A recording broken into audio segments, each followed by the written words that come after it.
My name is Lizzie. I'm bringing along origami as a practical tool to relax and think about others and also look after yourself at the same time.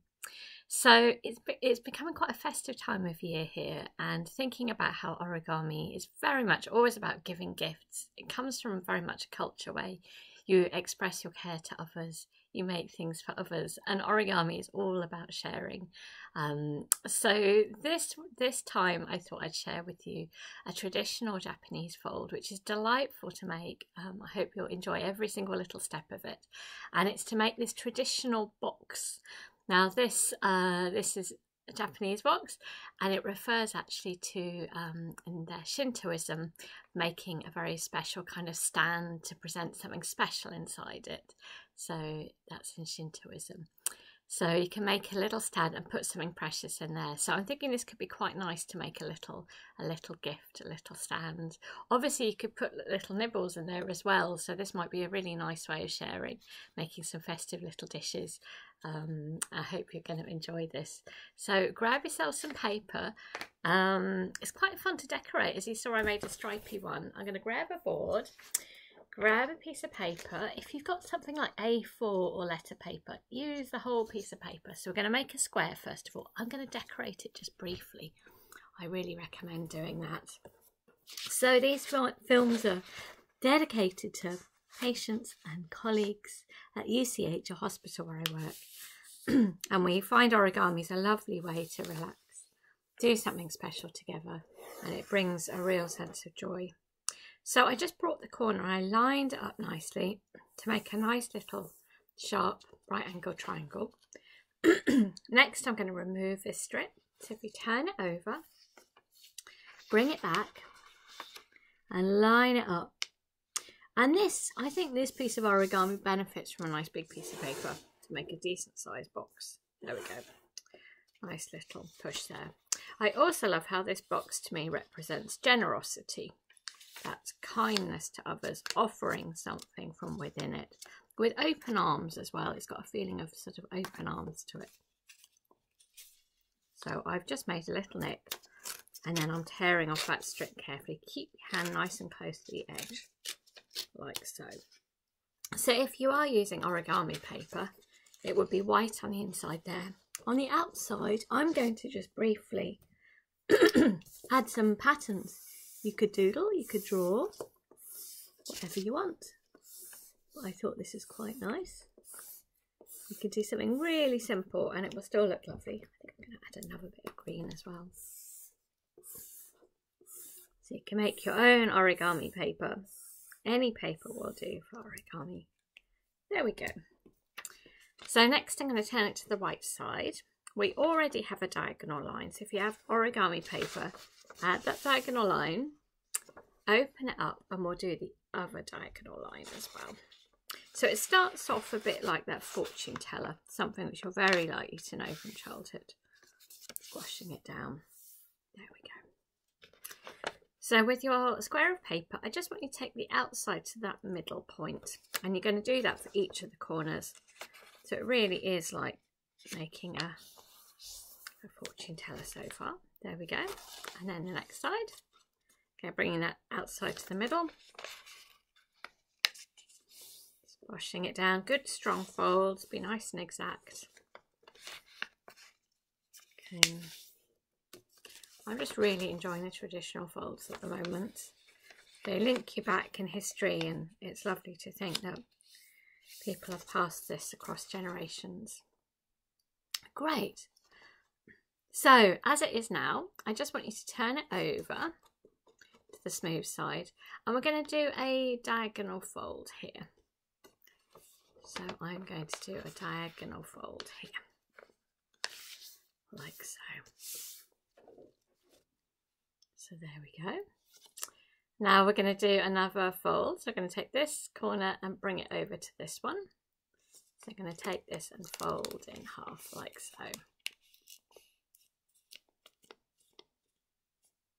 So what you've got now is sort of almost two little pockets. Can you see you've got two little pockets? So just put your fingers into one of these pockets and push it up, and it comes into a square. That's right. And then turn to the back. Same thing, this little flap, bringing it out. Pop your fingers in. I think it was almost like a little sail. Pop your finger into the bottom and bring it up. Squash it down. I wonder what you're going to put in your little box. There we go. So the next stage is quite fun. Again, I just encourage you to enjoy every step. There's these little sort of flaps there, I just want you to put your finger into both of them. And gently, gently, we're going to spread it out and push it down. Can you see? So it was up there. And I'm pushing it down. Again, get your finger in there to try to remove any little wrinkles and keep it all nice. Just take your time, and that's what this is about. It's really time together, time to unwind, to relax, and just enjoy the very simple sensation of touching paper and making something in your hands, which is delightful, and show your care to someone else as well. Start with yourself though, definitely. So we're doing the same thing on the back. Again, same thing, opening up those flaps. You're gonna have to get your fingers in there, opening it up. And again, pushing it down. You can see I'm getting my fingers in there so I can make sure no wrinkles. It all gently, gently gets there. That's it. It's just about taking your time, I think. Being patient with yourself, being patient with the paper, being kind and careful, and good things happen. There we go. So hopefully it's looking like this for you. I hope so. So just think of turning the page to the sort of smooth side. And actually we'll do the same on the back too. So turn it to the back and turn the page. So it should be the same now, front and back. We're almost there. We're going to take this outside edge and bring it to the middle. So taking this outside edge and folding to the middle. I recommend you do this on a surface, looking at it. I'm just seeing if I can show you this way. There we go. So again, outside to the middle. And there we go. Quite fun seeing how your patterns change as well. And then turn to the back. Same thing, outside to the middle line.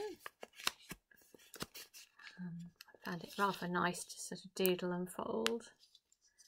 It makes it truly unique, and it's lovely to see the transformation of lines, the outside to the middle. And you can just do something really quick and doodly and just see what happens.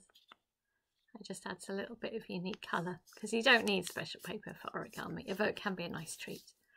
So hopefully it's looking something like that. Next, take the front top and just fold it down. So I'm going to take this and I'm going to fold it along that line that's there. There we go. I'm going to squash down. And then turn to the back. Same thing, taking the top and pushing it down like so. Right, you've actually made your box. So it doesn't look like it yet, but you have actually got a box there. Pop your fingers in and spread it out, slightly curving the inside. And there you go. You have a nice little standing box which you could pop things in. Maybe you might have some nibbles, or maybe you might present someone with a present. But I love this idea that you sort of hold the sides and you can give it to someone. So you can make a whole little collection, maybe feel a little bit festive.